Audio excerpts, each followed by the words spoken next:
اعوذ باللہ من الشیطان الرجیم بسم اللہ الرحمن الرحیم سورة البقرہ آیت نمبر 148 وَلِكُلٍّ وِجْهَةٌ هُوَ مُوَلِّيهَا فَاسْتَبِقُوا الْخَيْرَاتِ أَيْنَمَا تَكُونُوا يَأْتِ بِكُمُ اللَّهُ جَمِيعًا ان اللہ علی کل شیء قدیر۔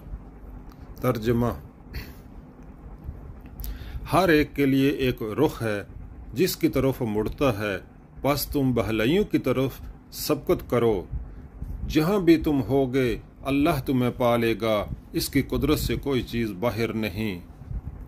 پہلے فقرے اور دوسرے فقرے کے درمیان ایک لطیف خلا ہے جسے سامع خود تھوڑے سے غور و فکر سے بھر سکتا ہے۔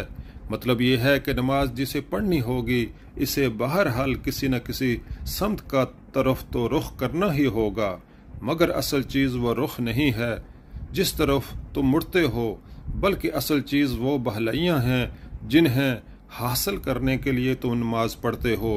لہٰذا سمت اور مقام کی بحث میں پڑھنے کے بجائے تمہیں فقر بھلائیوں کے حصول کی ہانی چاہیے۔